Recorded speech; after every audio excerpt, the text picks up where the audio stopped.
Saya bagi 5 bintang. Ya, 10. Oh, 5. 10. Hai, nama saya Irdina. Saya Yudia. Kita orang datang nak diborn braces. Sebelum pakai braces, gigi saya sangat crowded, berlapis-lapis kat belah belakang tu. Saya pun sama, berlapis-lapis and the condition is quite bad lah. Saya kenal Dental Love through Google review, nampak baca positive comment and through social media juga lah. Social media. So pengalaman saya best. Doktor semua friendly, staff pun banyak membantu untuk jawab soalan saya kalau tak faham pasal gigi sendiri.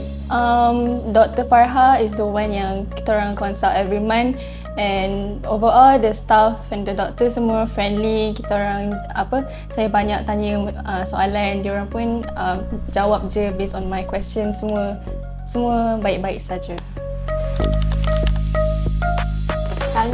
Sangat puas sebab saya boleh senyum dengan confident dan gelak juga.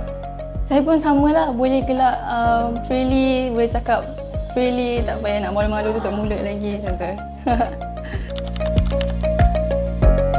So kalau korang rasa nak pakai braces, pakai je. It will end up good sebab korang tak akan menyesal. Jangan fikir lama sangat, jangan overthink sebab kalau fikir lama-lama nanti makin lama tak pakai. Lepas tu actually benda tu boleh boost up your confidence more, so why not just wear it. Okay, kepada siapa yang nak dapatkan rawatan gigi atau pakai braces, boleh datang ke Klinik Pergigian Dental Love.